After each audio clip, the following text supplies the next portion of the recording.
Okay bro, dun sa previous episode, pinag-usapan natin yung mga allegations na billion-billion yung binigay sa Davao. So yung sinasabing ginigipit sila, well, siguro, pero kumpara dun sa meron sila dati, which is super huge daw, almost $1 billion, no? 51 billion pesos. Ngayon naman, pag-usapan natin itong issue ng plunder case kasi nagtitrending si Senator Jingo Estrada na na-acquit siya dun sa plunder charges, pati si Napoles. But at the same time, there's also, I think there's still, hindi siya completely off the hook kasi andun pa rin yung issue ng Oo, bribe. Just trying indirect to, bribery, parang ganon. yeah, I'm trying to pull out the exact case here, no? Um, Pero okay, kasama dyan yung years served, di ba? Kung ilang taon siya ito. na... I just read it, bro. Andito yung court document, okay. Sige. Whereof, in light of the foregoing premises, the court finds accused Jose Jingoy P. Ejercito Estrada and Janet Lim Napoles not guilty of plunder based on reasonable doubt. I mean, talagang panalo talagang Pilipinas. Okay. However, the court finds accused Jingo Estrada guilty beyond reasonable doubt of one count of direct bribery defined and penalized under Article 210 of the Revised Penal Code. Appreciating the mitigating circumstances of voluntary surrender, he is hereby sentenced to suffer the indeterminate penalty of imprisonment of up to 8 years of prison, as minimum to 9 years and 4 months of prison, mayor as maximum with special temporary disqualification and the accessory penalties of temporary absolute disqualification and that of perpetual special disqualification from the right of suffrage. So even the right to vote could be affected here, no? So he's also ordered to pay a fine of just around 3 million pesos. Further, accused Jose Jingo Estrada is found guilty beyond reasonable doubt of 2 counts of indirect bribery. So there's 1 direct bribery and then 2 counts of indirect bribery defined and penalized under Article 211 of the Revised Penal Code. Appreciating the mitigating circumstances, blah, blah, blah, he's hereby sentenced to suffer the indeterminate penalty of 2 years and 4 months of prison correctional, a minimum to 3 years, 6 months, and 20 days of prison correctional as maximum for each count. He's also sentenced to suffer the penalties of suspension and public censure with the accessory penalties of suspension from public office, from the right to follow professional calling, and that of perpetual special disqualification from the right of suffrage, right? So even yung voting power niya could be potentially affected by this. Ipo-post ko yan, guys. Let me just pull it out para makikita ng tao, para gets nila yan. So this is the court document. I-post natin dito if malama. So obviously, the Oo, headline is mabigat pa rin. acquitted. Pero ito yung dun sa pinakamabigat na charge. Pinakamabigat, which is, Plunder. yun, talagang life sentence yun pag na ano ka doon, ano, sa plunder. So, nakaligtas siya Medyo, doon. oo. Pero dito sa direct indirect bribery, there are at least 3 charges I can see here. Medyo hindi siya lusot, and in fact Oo. hindi lang yung office position niya, but yung right of suffrage niya to vote could be suspended for good, diba? Si Janet Napoles naman is found guilty beyond reasonable doubt of 5 counts of corruption of public officials defined and penalized under Article 212. Yun ang sinasabi ko, yung problema sa journalism. Maglalagay ka ng headline. Kung sinabi mo lang, acquitted, then, Acquitted. it misses the point eh. You could have said partial victory or whatever, or mixed, whatever. Hindi. Dapat binasa mo talaga itong court document na Oo. lumabas. So actually, they were still found guilty of something, not just the highest charge, right?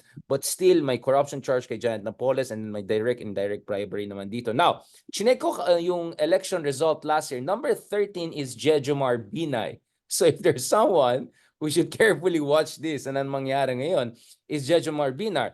Having said that, a number of senators have already expressed support, not necessarily, I think, the other Estrada, but Villanueva, etc. They have expressed support for Jingo Estrada, and Mig Zubiri, the current president of the Senate, has made it clear that he believes that it is the duty of Jingoy to still stay in the Senate unless all legal means have been exhausted, meaning pwede ito umakyat pa Trusted. sa Supreme Court. So obviously, Jingo So, Estrada, after ba sa Sandigan Bayan, Supreme Court na yung pwede next? na tag-tag na to all, and this could take forever. Di ba? Yung Oo. Court of Appeals pa yan and after. So this could take forever. Okay. So that means baka mo ang safe si Jinggoy until I don't know, midterm elections or beyond. But he just won, so he still has 4 or 5 years. Now we have a case whereby si Coco Pimental ba yan yung nawala ng position before? Di ba remember? Yeah. Oo. Yeah, so it's not totally out of the realm of possibility that still some shifts could happen. As I said, and if there's Hindi someone gets disqualified ba yung number 13 angat or hindi ba oh, mababawasan na ng isang membro yung Senado? alam ko dapat umakyat, 'di ba may replacement? Parang na-replace si ano nun, 'di ba? Alam ko si Coco Pimentel. Hindi, yung kasi may question sa elections sa Hmm. boto So yung boto nun mas malaki talaga yung isa. Kaya yung 13 ang pumasok, nawala yung number 12. Pero ito kasi Possibly nanalo siya talaga sa yeah. election. Kaso he just got disqualified kasi Because na-convict siya dun sa kaso ng bribery. right. That's a good point to make. Kasi ang usual lang nakikita ko sa ibang bansa, like what they do is special elections, di ba? Pag nagkaroon ng opening, is special elections nila yan, and then pwede Sa atin pumasok. parang wala na Parang wala eh. So, you're Oh. right. Thank you for pointing It remains vacant na lang. Or I don't know, maybe there'll be new jurisprudential position on that. Let's see what's happening. Kasi you're right. Kasi 'di ba nakulong din sila pa noon tatlo sila, 'di ba? Tipong. Hindi sila na-replace, 'di ba? Last time I Hmm. checked. You're right. Ako kasi I had the Coco Pimentel case in mind, but you're right. That's a different case. That's about the election. Different kasi sa elections yun ito. But let's see. I don't know. But this is an interesting situation we're looking at developing and all. But ako bro, I mean, anong tingin mo ang kalagayan natin pagdating sa fighting against corruption? Kasi obviously itong corruption na yan, it keeps on coming up sa public discourse natin. Nakita natin yung inis ng tao sa confidential fund and then yung allegations na laking funds sa Davao, so on and so forth. Pero at the same time, taas pa rin ang approval ratings ng mga Duterte. Kaya nga Ang daming issues sa mga Marcoses, nananalo pa rin sila, hindi pa rin. So, parang ang gulo ng bansa natin, no? Ano ba talaga kung I sometimes joke about it kasi meron akong linya parati diyan. I'm kind of cynical talaga. We have a culture na parang medyo okay yung sa Pinoy yung kurakot basta tumutulong And basta that's something not to change. At basta nakabenepisyo ka rin. Ito yung parati kong linya to. Ito yung linya. Marami sa Pinoy galit lang sa korupsyon kapag hindi sila kasama. Yun ang parati kong linyahan. Yung ensamada. It's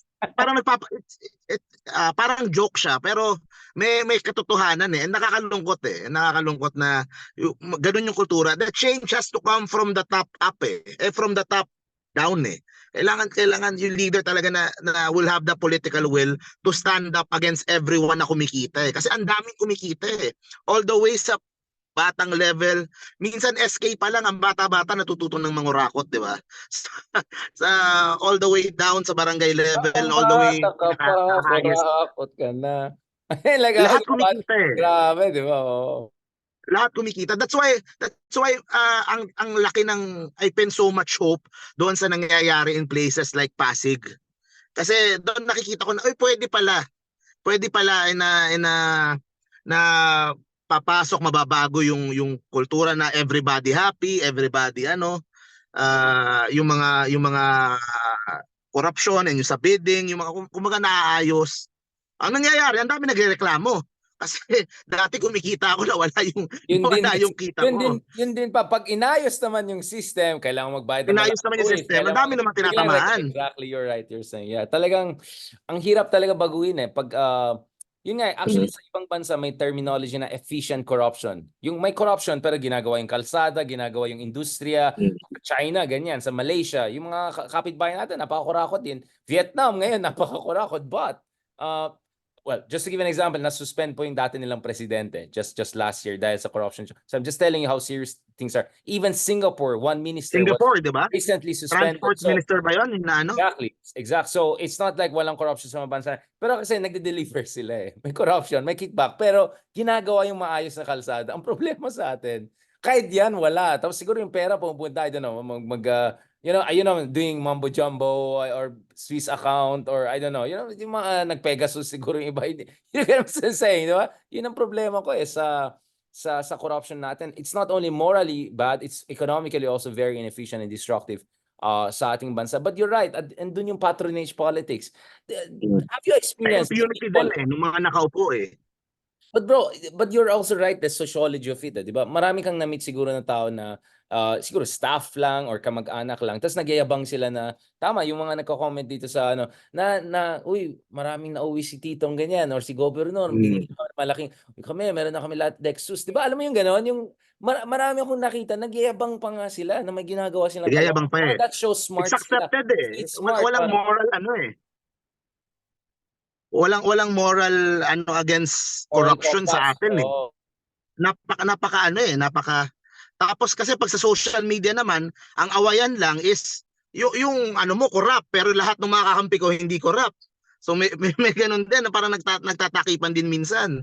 So ang hirap eh, ang hirap ah yun nga, balik doon sa sinabi natin kanina electoral reform and justice system eh. Kasi hanggat walang napaparusahan, hanggat walang 'di ba sa vote buying, hanggat walang nakukulong, it will continue to ano eh, to go on na ganun eh.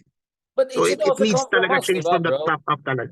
But bro, it should also come from us, right? Like, I mean, yung tayo, mga ordinaryong tao, yung mga political bloggers, raising issues about it. Kasi tingnan mo yung mga ibang bansa, pag nagkakaroon sila ng mga reforms, usually dahil may movement, may protests, may mga anti-corruption bloggers, you know what I'm saying? I think yung pinakasikat sa mundo si Navalny sa Russia, pinuking-buking niya yung corruption ng Putin regime. Like, you get what I'm saying? Like, feeling ko, you're right. It should come from top, but the ones on the top should be also pressured to do their job right. Otherwise, wala rin silang insentibo kasi nakakatakot eh. Nakakatakot maging malinis kasi ang daming babang. You were just talking about the case of Mayor Vico.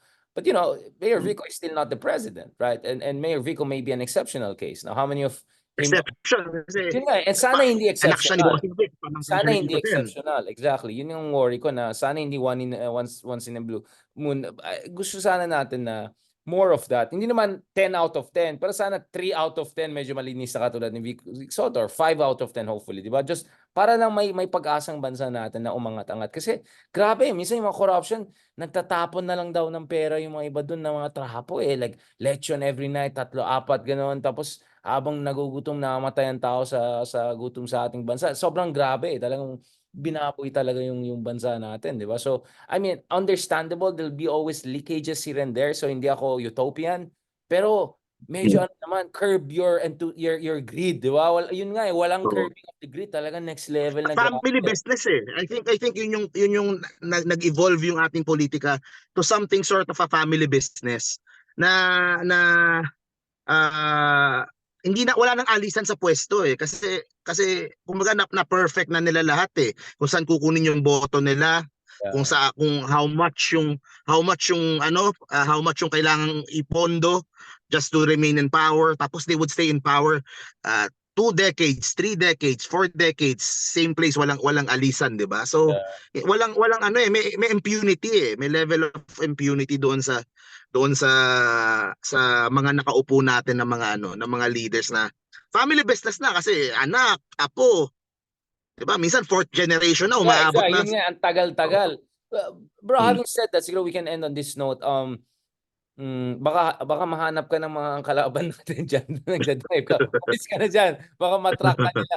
No, I mean, masasabi ba natin na demokrasya talaga tayo? I mean, yes, sige. Ako, ikaw, siguro may konti tayong freedom of expression, may konting ganon. So, thankfully, hindi tayo China, yung mga ganyang bansa. Pero at the Oh. same time, paano mo na masabi na demokrasya? Kanina Ako nakita akong map naman, eh. ako. Diba? I Oh. mean, tell me your story. How do you see it? Ako, I could say yes. Alam mo kung bakit? Kasi nakakapili naman tayo ng maluwag kung sino yung magnanakaw sa atin. Parang choose your Kumbaga, poison. tayo naman ang Choose your bumoboto eh. poison. We could vote freely naman eh. Kung sino yung gusto nating mayor, sino yung gusto nating governor, sino yung sa ating congressman. Kaya nga minsan sinasabi ko, 'di ba? Kunyari may kalaban ito, matagal nang nakaupo. O yan para iba naman yung kumikita. Kasi masyado na sila malaki kumita, iba naman nakikita. para to spread the wealth naman, ibang ano naman. Pero yun nga we joke about it pero malalim talaga eh. Ako sinasabi kong diretso pero I'm not going to name names. Hindi ako magpapangalan ng 'di ba? Kasi yun may takot parate. And it goes back dun sa justice system nga natin na merong level of impunity itong mga nakaupo na I can't even name, kahit alam ko si ganito kurakot hindi ko masabi, kahit alam ko si ano, 'di ba? So hindi, mahaharas ka, maano ka eh. So napakalayo pa natin, pero optimistic ako, kaya that's why we need to support leaders na hindi pa nakakain ng sistema, 'di ba? Na meron pa ring level of nandun lang yung idealism. paa nila, pwede mo pa ilabas. Parang yung ulo nila, parang nandito sila sa Oo, sistema. Pero pwede mo pa sila ilabas. Parang gano'n. Kasi mahirap totoo. makanta Yun ng yung sinasabi Soto. mo na Correct, ano, yeah. efficient corruption. At least mababa man lang sa level ng Medyo gano'n. maging efficient man lang for us, kasi yung pinaka nakakainis, bro, 'di ba, yung maganda na ngayong kalsada, ulit-ulitin nila every before Oh, elections, sisirain pa nila lalong pumangit pa yung sirain. kalsada. Yun yung Flood pinaka control. worst. Oh, exactly yung mga ganun, bro. Yeah, grabe din. Inis talaga yung Ito, Richard, totoo ba itong nababasa ko? Na parang before the time of former President Marcos Sr., merong corruption naman. Pero ano lang, SOP lang. 10% dito, ganitong sa project. Tapos, during that time, yung 20 years na yon, doon yung ibang level, merong mga cronies, and nag-ibang level yung ano eh. Tapos after that, hindi na tayo nakabalik doon sa konting patong-patong lang, na talagang elaborate schemes kung paano yumaman, kung paano na, tapos walang na pupunta into justice, walang na kukulong or ano. So Ang term was that yata the dyan, bro, point is ba? federalized corruption, democratic corruption, bago sila Marcos. Lahat napakakurakot. Actually, yung term na ginamit ng mga the 3Gs, guns, goons, and gold, yun yung nagdetermine ng elections. That's the environment within which Marcos rose to power. So, hindi totoo yung Okay. sinasabi ng mga dilawan na iba na maganda lahat, paradise tayo, and then Marcos came in. Actually, marami na tayong problema ng time na yun. Except, biglang nagkaroon ng super caudillo na parang, i-centralize natin dito sa taas. Wag mo na kayo magano. Tapos yung mga hindi sumunod, napunta sa preso. Yung mga ambisyoso, pinatay or nilagay sa preso. So, it's not true na hindi, malala rin corruption actually before Marcos, but the thing is, hindi siya ganun ka-concentrated and systematic in yung level na yan. But it was more dispersed and democratized. In fact, yun ang nangyari sa Indonesia. Meron silang dictator, si Suharto. Nung nawala, baby Suharto ang lumalabas. Now, thankfully, hindi baby Marcos pang lumalabas, but potentially dumadami ang mga baby Dutertes around the country. Diba? Yun ang pwede mangyari. But in the meantime, doon naman tayo kay baby M. Let's just hope that baby M will push us in the right direction kasi at least in a certain sense, things have improved. But at the same time, we cannot turn a blind eye to some of the concerns to our democracy. Thank you very much. Maraming salamat. Thank you. Mark Gamboa live joining us from EDSA. Thank you very much, sir, for update doon sa kalagayan ng traffic today. All right. Keep safe. God bless and talk to you soon, bro. Bye. Adios.